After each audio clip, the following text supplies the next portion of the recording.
මේ බලන්න මේක මේ කිරියල් අපි කියන්නේ මේකට කිරියල් කියලා. හරිද? ඔයාලා මේ මොනවා කියනවද දන්නේ? ඉතින් මොන හරි කමන්නේ නමක් මේක අල හරිද?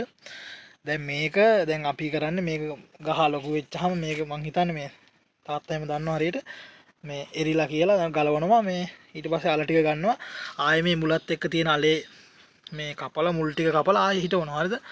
ඕක තමයි දැන් මේකේ. හරිද? දැන් මේක දැන් ඒ වුණාට දැන් මම මේ ළඟදී දැක්කේ මේක දැන් අද තමයි මට මතක් වුණේ මේක මොනවද කියලා පොඩ්ඩක් බලන්න.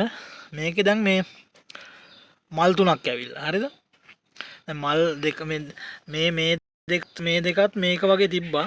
නමුත් දැන් මේක කල් වැඩින කුණු වෙලා ගිහිල්ලා උඩ ටික. දැන් මේක තමයි මේ දින ලස්සන මේක ලස්සනයි. හරිද? තව ඒවා දෙකක් එනවා මේ. දැන් මේක මට ඔයාලා දන්න කට්ටිය කියන්නේ මේ මල් එන්නේ මේක මේ අල එරිලාද දැන් මේක මම දන්න විදිහින් එච්චර කාලයක් නෑ මේක හිටවලත්. හරිද?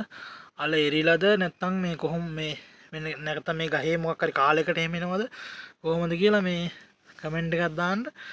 ඉතින් ඔන්න මේ කිරියල ගහ. ඉතින් ඇත්තට මෙව්වා මේ මාර ගුණ දේවල් ඒ වගේම මේ නිකම් පොළවේ හැදෙන දේවල්.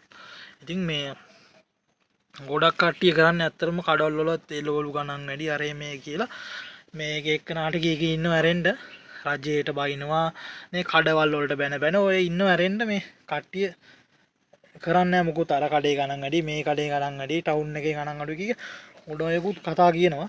ඉතින් මේ කරගන්න බලන්නේ මොකුත්. ඉතින් මේ ගෙදර හිටවලා තිනවා නිකන් හිටවලා තියෙන නිකන් හැදෙන්නේ. මොකුත් ආයේ මේවට බෙහෙත් පොහොර දාලාවත් මොනවත් නැහැ. මේ නිකන් ওই කොලරොල් ටිකක් දැම්මත් මේක හැදෙනවා. ඉතින් අල ටික දැන් මේක ආයෙත් ඔය අල ටික ගලවගෙන මේ ආයෙ ඔක සුද්ධ කරලා හිටවන්න දින ආයෙ කාලෙකින් අල එනවා. ඉතින් ඕකයි සීන් එක. මේකේ දන්නේ අපි හරියට මේ මම නම් දන්නේ ඇත්තට මේක මේ මල ඇවිල්ලා තියෙන මොකටද මේ අල එරිලා කාලේ හරියද ගලවන්න හරියද කියලා. ඉතින් මේ දන්න අය කමෙන්ට් කරන්න මේ මොකක්ද ඒක කියලා. ඉතින් මේ කිරියල හරිද? ඔය නිකන් හදලා තියෙන්නේ. දෙක තුනක් තියෙනවා. ඉතින් මේ වගේ හැදෙනවා.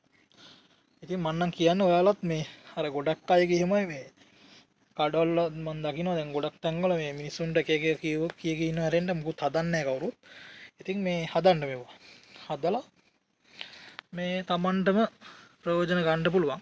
එතකොට මේ කාටවත් මොකක් කීක ඉන්න වෙලාවක් නැහැ. මේවා කරන්න ගත්තාම කාටවත් මොකුත් කීක ඉන්න වෙලාවකුත් නැහැ. එහෙම කියන්න හිතෙන්නේ නැහැ. ඇත්තට මේ වගේ දෙයක් කරලා තමන් කරගත්තාම තමන්ගේ දෙයකට කාලය යොදවපුවාම ආයෙ කොහෙවත් දේවල් හොය ඉන්න වෙලාවක් නැහැ. එහෙනම් මම නම් කියන්නේ මේ ආයෙ තනින් තන බැන ඉන්න බා කාටවත් මේ එක දේවල් කීක ඉන්න බා. තමන්ට කියලා දෙයක් මෙහෙම වගේ මොනවා හරි හදාගත්තා නම් මේ තමන්ගේ පාඩුවේ වැඩේ කරගත්ත හැකි. ඔන්න මේ කිරියල මේකට මේ ඔයාලා දන්න අය කමෙන්ට් කරන්න මේක ගැන හරි.